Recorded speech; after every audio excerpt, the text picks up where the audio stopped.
नमस्कार, मैं हूं मनोज सिंह और आप देख रहे हैं Vikramshila academy Lucknow YouTube channel.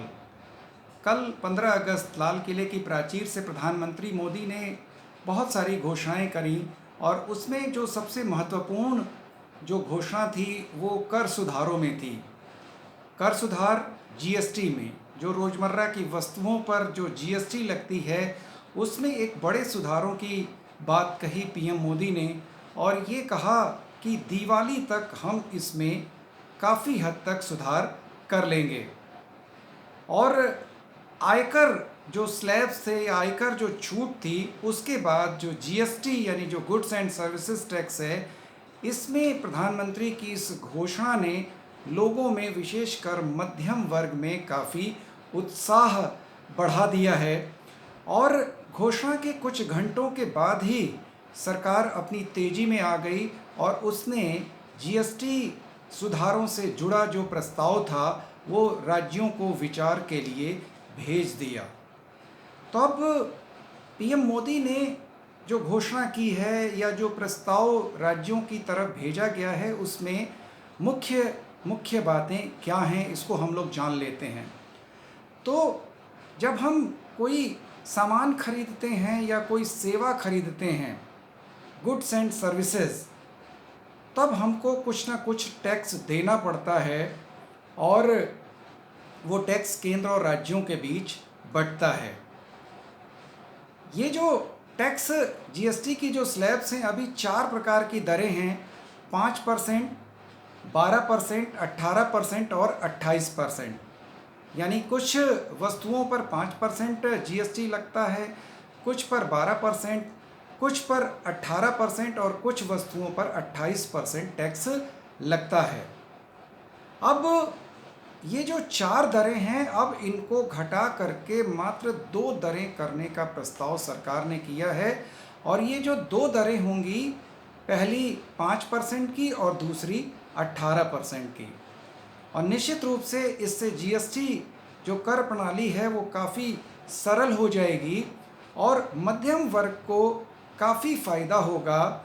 चीज़ें उसको सस्ते में मिलेंगी, कच्चा माल सस्ता हो जाने की वजह से मैन्युफैक्चरिंग तेज हो जाएगी और चूँकि लोगों को सस्ती वस्तुएं मिलेंगी तो लोग ज़्यादा वस्तुएं खरीदेंगे। तो रोज़मर्रा की लगभग 90% चीज़ें इससे सस्ती हो जाएंगी। अब ये स्लैब में किया क्या गया है?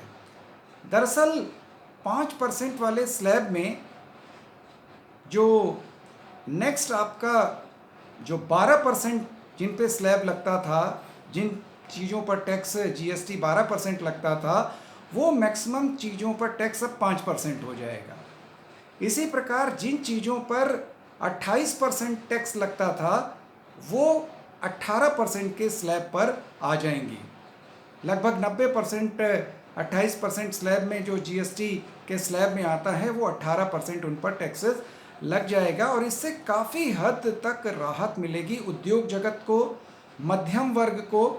क्योंकि उद्योग जगत को फ़ायदा ये होगा कि चीज़ें सस्ती होने की वजह से लोग ज़्यादा खरीदेंगे, लोग ज़्यादा खरीदेंगे तो उत्पादन बढ़ेगा और उत्पादन बढ़ेगा तो उद्योग जगत को भी फ़ायदा होगा। लगभग हर सेक्टर में इससे बढ़ोतरी देखने को मिलेगी।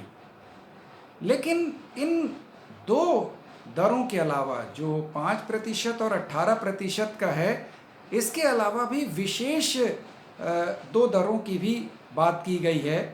एक विशेष दर है ज्वेलरी या ऐसे आइटम जो निर्यात किए जाते हैं या जिनमें काफ़ी रोजगार मिला होता है। भारत में जेम्स एंड ज्वेलरी काफ़ी ज़्यादा एक्सपोर्ट की जाती है, चूँकि कच्चा माल यहाँ पर आता है और सूरत और गुजरात के अन्य कई शहरों में उसकी पॉलिशिंग करी जाती है और उसके बाद उसको एक्सपोर्ट किया जाता है, निर्यात किया जाता है। और इसमें चूँकि काफ़ी काम हाथ से किया जाता है तो इसमें जेम्स ज्वेलरी और तमाम अन्य जो निर्यात की वस्तुएं हैं उस पर रोज़गार काफ़ी हद तक मिलता है, बड़ी संख्या में रोज़गार मिलता है।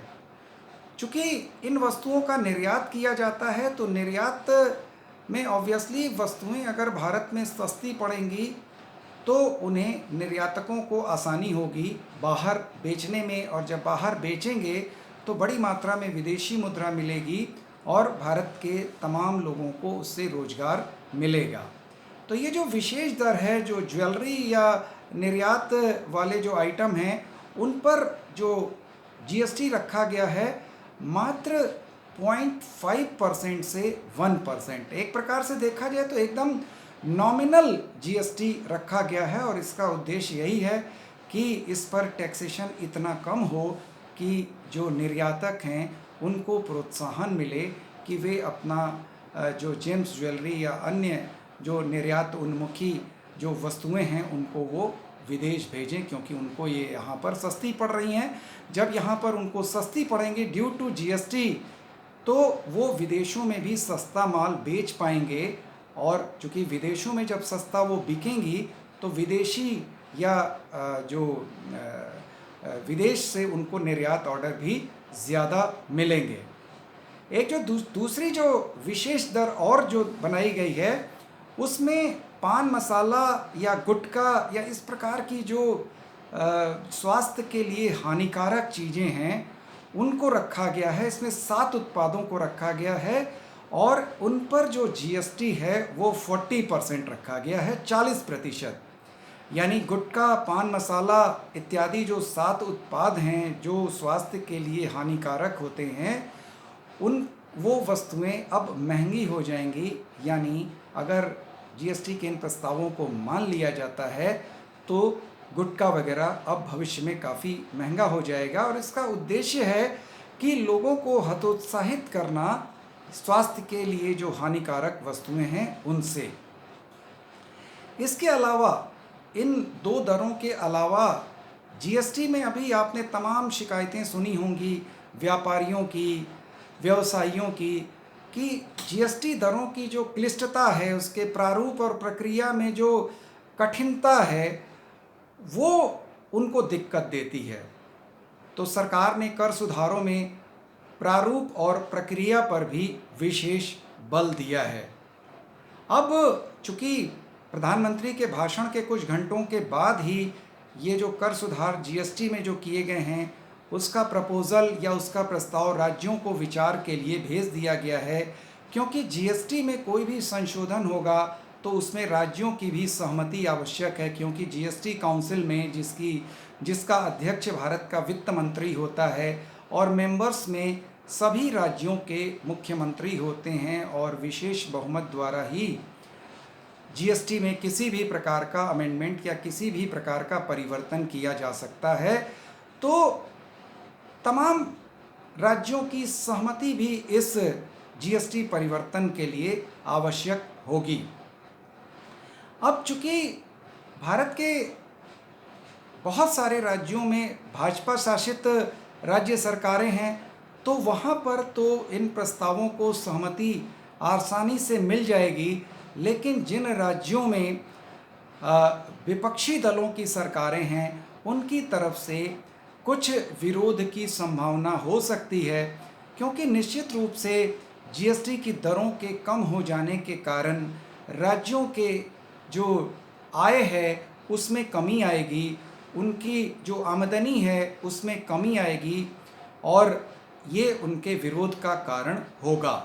लेकिन साथ ही साथ राज्य सरकारें इससे भी डरेंगी कि अगर वो इन कर सुधारों या कर में कमी का विरोध करती हैं तो जनता का कोप भाजन भी उन्हें बनना पड़ेगा। तो राज्यों के सामने एक तरफ खाई एक तरफ कुआं है, लेकिन उम्मीद है कि राज्य जनता के हित में इन प्रस्तावों को स्वीकार कर लेंगे। तो आज के वीडियो में बस इतना ही। अगले वीडियो में हम लोग फिर से किसी नए मुद्दे पर चर्चा करेंगे। जीएसटी सुधारों पर अगर आपकी कोई राय है तो ज़रूर कमेंट बॉक्स में लिखिएगा, और इस चैनल को अधिक से अधिक सब्सक्राइब करें, लाइक करें और शेयर करें, आपसे अनुरोध है। नमस्कार, जय हिंद, जय भारत।